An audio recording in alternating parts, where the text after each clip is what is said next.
So happy to be here with all of you today. I've been to one other Media Post Summit in the past, and it's just such a wonderful group and such an intimate group of advertisers and people in the media space where we can have really productive conversations. So I really appreciate you having me here today. I need to press my button. Is it working? Yes? No? There we go. Okay. So as mentioned, I'm really going to focus on how we are approaching our approach to media, especially as live sports has become so fragmented. It used to be one of the most straightforward buys, especially for us in EA Sports and the franchises that I cover. We knew where our audiences were, where we could reach them, exactly when they would be leaning in, and ever since kind of the great fragmentation has happened, our playbook has really been torn apart. So the value for us of live sports hasn't changed, we know, and we consider it still, especially given our brand alignment, one of the last true appointment viewings. It is where our fans can, it's considered a must-watch, where our fans can feel the sport, and so it's not our consideration for live sports as really our tentpole strategy, but it's how the ecosystem has completely changed. And so knowing how the rights are fragmented with the NFL on Amazon and Netflix having different Christmas Day games and Peacock having the Olympics, our approach to the landscape really has had to change. And so I would say that we're not just necessarily thinking about where we buy anymore, but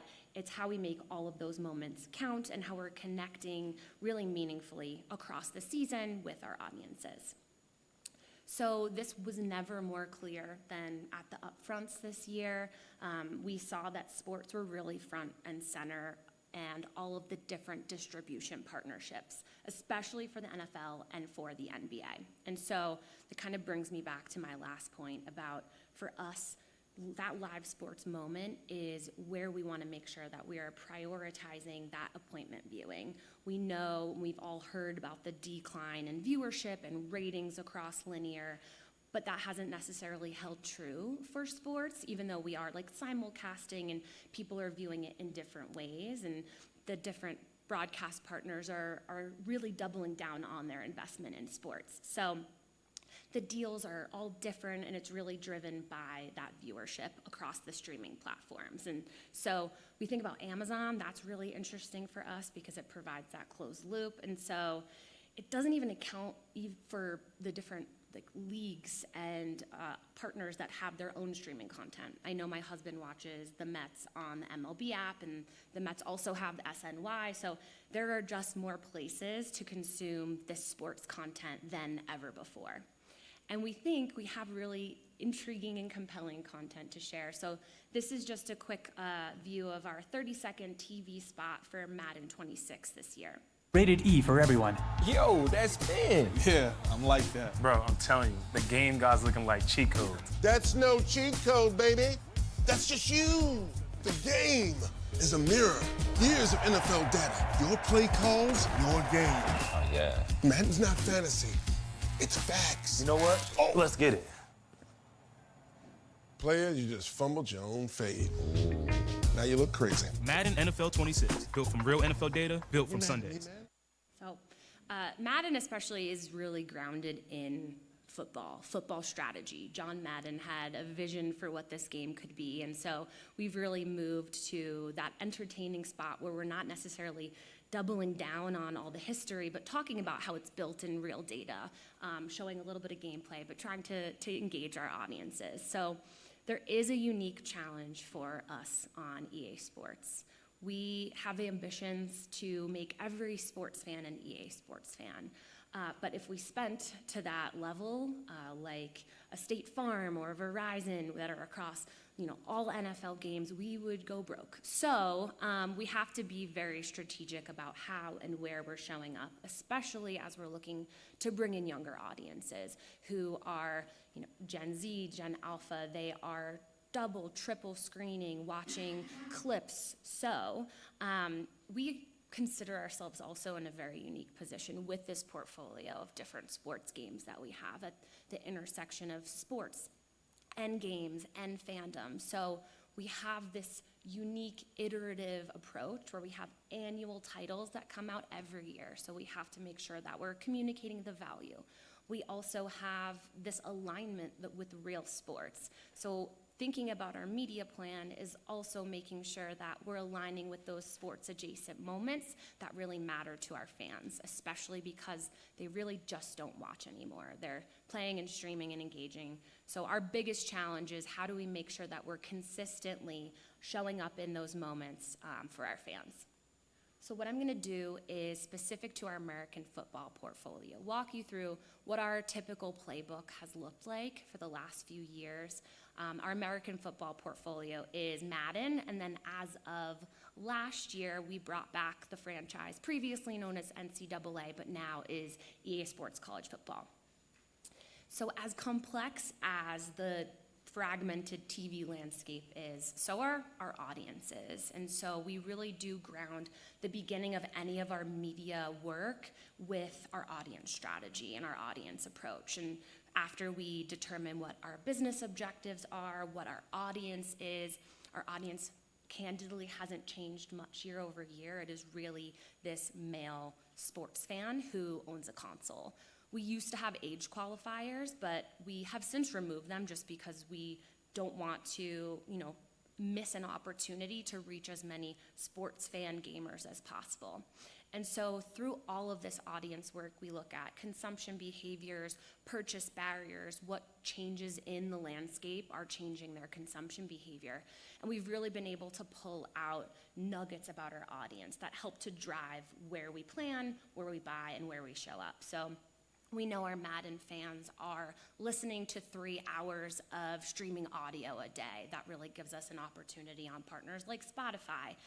Also, 50% of our Madden audience finds brands through TV. So we have the data and use that data-supported information to understand that linear is important for us, but we also have the data to prove it. They're also online to watch video content. So they're streaming, they're watching games, and then we also know that they're 2.5 times more likely to discover brands through influencers and athletes. And so we know that there's also an opportunity there to extend buys that we have with influencer and athlete content, especially because we do have the partnerships with athletes.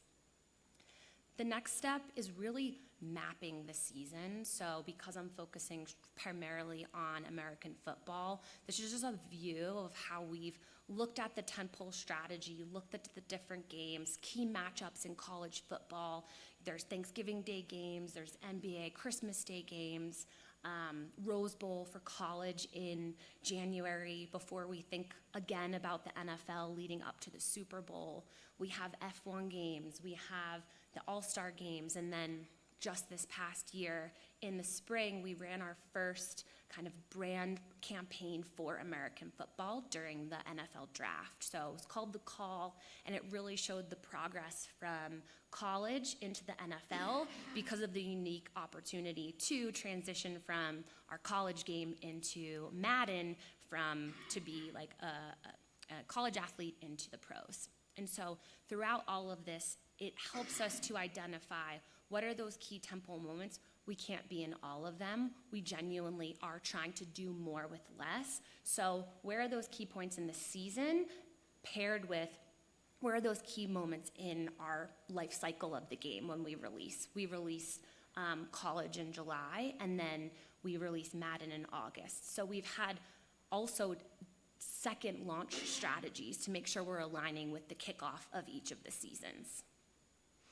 And that brings me to linear. So live sports for us does still dominate. It helps us to ensure that we are where historically our fans are watching and where they can really feel the sports culture. It gives us the relevance that we have to show up as a brand that's truly aligned and ingrained with that adjacency to sport. From the different attention studies that we've done, we know that it's where we're really having that leaned in audience, and it's the longest viewed ad times that we at EA see. And this is really anchoring in the upfront. So we do most of our linear buys in the upfronts to avoid scatter pricing and unlock that high value, high attention. We did do some simulcasts via CTV this year and premium inventory, but we didn't do a ton of programmatic, just on having to be really selective with our plan. And then a bunch of partners that we use to extend our linear partnerships. So we see partners here like Amazon and Reddit, all of our social partners. This is how we're able to truly extend into those communities, into those closed loop environments. They give us the opportunity to bring users all the way down through the funnel, serving them a commercial focused message, especially during Black Friday and the holiday season where we have discounts, and that seamless connection between like what we're delivering from our premium content and then in those shoppable environments, which we've seen a lot of success on during Black Friday. And then communities, Reddit, Discord, those communities are so important to us. As we talk about the future of AI and the AI overviews, Reddit and Discord, those are really driving the content that's being surfaced in those overviews. So showing up where those communities gather and they're having conversation about the latest play or their favorite athlete has been really valuable for us as well to extend what we're doing. I would say the few partners that aren't here are who we partner from a console perspective, because I oversee all of our HD games, so we do partner with Xbox and PlayStation for takeovers and to make sure that we're really at that point of purchase for players as well. And then lastly is our creators and our community. And this is something that we have tremendously doubled down on, especially in American football. We do have access and unique access at EA because we have a creator and content division within our integrated comms team. But we know that there are two really valuable types of creators for us to tap into, and there's those culture creators and they're world building. So they're creating those communities, they're connecting through storytelling, they have high viewership, and they don't just follow culture, they create culture. So where there was the gritty dance on TikTok, we've integrated the gritty into Madden last year, and we're trying to make sure we're really showing up and closing the loop with culture, capturing culture, and showing up with these authentic voices. And there's also really high football IQ creators as well, and so they're at the heart of our core audience. They're passionate, they drive deeper engagement, and so it helps us to just grow our reach, and especially with these niche creator communities. So this is, I would say, our playbook on a slide. It's not all encompassing, it's not exactly our media plan, but it's how we're looking to expand on the linear investment that we're making through our tentpoles, through our creators, through our communities, and I feel like that has helped us to expand every player and potential player that we are talking to. And because AI has been such a big topic, I would be remiss if I didn't think about the future and how that is so AI powered.